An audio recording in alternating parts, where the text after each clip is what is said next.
Hi friends, Nandini ಕಿಚನ್ಗೆ ಸ್ವಾಗತ.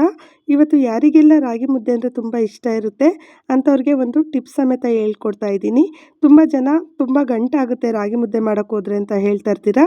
ಇವತ್ತು ನಾನು ತೋರಿಸೋ ಟಿಪ್ಸ್ನ ಯೂಸ್ ಮಾಡಿಕೊಂಡು ರಾಗಿ ಮುದ್ದೆ ಮಾಡಿದ್ರೆ ಸ್ವಲ್ಪ ಕೂಡ ಗಂಟು ಬರಲ್ಲ, ಮುದ್ದೆ ಕೂಡ ತುಂಬ ಸಾಫ್ಟಾಗಿರುತ್ತೆ. ಇದನ್ನು ಒಂದು ಸಲ ಟ್ರೈ ಮಾಡಿ ಇದನ್ನು ಹೇಗೆ ಮಾಡೋದು ನೋಡೋಣ ಬನ್ನಿ. ನೋಡಿ, ಒಂದು ಪಾತ್ರೆಗೆ ನಾನು 2 ಚಮಚದಷ್ಟು ಗೋಧಿ ಹಿಟ್ಟನ್ನ ಸೇರಿಸ್ಕೊಳ್ತಾ ಇದ್ದೀನಿ.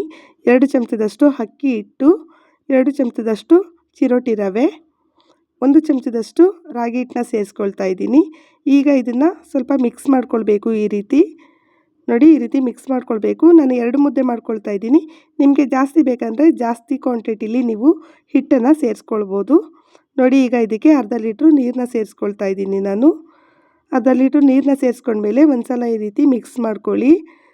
ನೀವು ಬೇಕಿದ್ದರೆ ಸ್ಪೂನಿಂದ ಮಾಡೋಕ್ಕಾಗಿಲ್ಲ ಅಂತ ಹೇಳಿದ್ರೆ ಕೈಯಿಂದ ಕೂಡ ಚೆನ್ನಾಗಿ ಗಂಟಿಲ್ದೇ ಇರೋ ಥರ ಮಿಕ್ಸ್ ಮಾಡ್ಕೊಳ್ಬೇಕು. ನೋಡಿ, ಈಗ ಇದು ಎಲ್ಲ ಚೆನ್ನಾಗಿ ಮಿಕ್ಸ್ ಮಾಡ್ಕೊಂಡಿದ್ದೀನಿ. ಇದಕ್ಕೆ ಸ್ವಲ್ಪ ಉಪ್ಪನ್ನ ಸೇರಿಸ್ಕೊಳ್ತಾ ಇದ್ದೀನಿ. ಇದನ್ನು ಸ್ವಲ್ಪ ಈ ರೀತಿ ಮತ್ತೆ ಮಿಕ್ಸ್ ಮಾಡಿಕೊಂಡು ನಾನು ಈಗ ಸ್ಟವ್ ಮೇಲೆ ಇಟ್ಕೊಳ್ತೀನಿ. ನೋಡಿ, ಈ ರೀತಿ ಮಿಕ್ಸ್ ಮಾಡ್ಕೊಂಡ್ಮೇಲೆ ಈಗ ಒಂದು ಪ್ಲೇಟ್ ಮುಚ್ಚಿ ಚೆನ್ನಾಗಿ ಬೇಯಿಸ್ಕೊಳ್ಬೇಕು.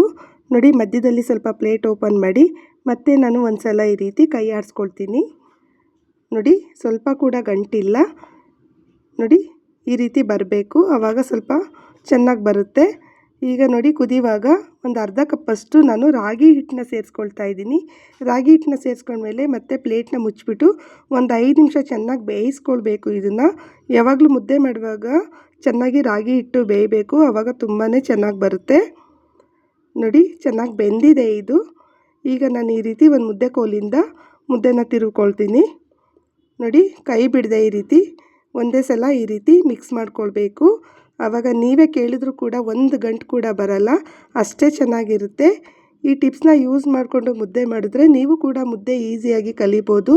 ಯಾರೆಲ್ಲ ಹೊಸದಾಗಿ ಮುದ್ದೆ ಮಾಡೋದನ್ನು ಕಲಿತೀರಾ ಅಂಥವ್ರಿಗೆ ತುಂಬಾ ಯೂಸ್ ಆಗುತ್ತೆ ಈ ಟಿಪ್ಸು. ನೋಡಿ, ಎಷ್ಟು ಚೆನ್ನಾಗಿ ಬಂದಿದೆ, ತುಂಬ ಸಾಫ್ಟಾಗಿ ಕೂಡ ಇದೆ. ಮಕ್ಳಿಗೂ ಕೂಡ ಕೊಡ್ಬೋದು, ಅಷ್ಟೇ ಚೆನ್ನಾಗಿರುತ್ತೆ. ನೋಡಿ, ಇಷ್ಟು ಸಾಫ್ಟಾಗಿ ಬರಬೇಕು. ಈಗ ಮತ್ತೆ ನಾನು ಸ್ಟವ್ನ ಲೋ ಫ್ಲೇಮ್ ಮಾಡಿಬಿಟ್ಟು ಒಂದು ಪ್ಲೇಟ್ ಮುಚ್ಚಿ ಬೇಯಿಸ್ಕೊಂಡಿದ್ದೀನಿ. ನೋಡಿ, ಈಗ ಮತ್ತೆ ಒಂದು ಸಲ ನೀರಿಗೆ ಕೈ ಹಚ್ಚಿ ಈ ರೀತಿ ಚೆಕ್ ಮಾಡ್ಕೊಳ್ಬೇಕು. ಮುದ್ದೆ ಕೈ ಗಂಟಿಲ್ಲ ಅಂದರೆ ಮುದ್ದೆ ಚೆನ್ನಾಗಿ ಬಂದಿದೆ ಅಂತ. ಈಗ ಮತ್ತೆ ಒಂದು ಸಲ ಇದನ್ನು ಚೆನ್ನಾಗಿ ಮಿಕ್ಸ್ ಮಾಡ್ಕೊಳ್ಬೇಕು. ನೋಡಿ, ಈ ರೀತಿ ಚೆನ್ನಾಗಿ 2 ಕಡೆಯಿಂದ ಮಿಕ್ಸ್ ಮಾಡ್ಕೊಳ್ಬೇಕಾಗುತ್ತೆ.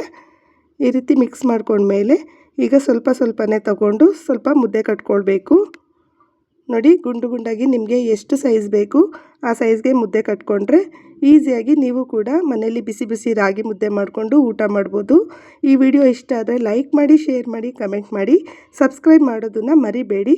ಇಷ್ಟೊತ್ತು ಈ ವಿಡಿಯೋ ವಾಚ್ ಮಾಡಿದ್ದಕ್ಕೆ ಥ್ಯಾಂಕ್ ಯು ಸೋ ಮಚ್.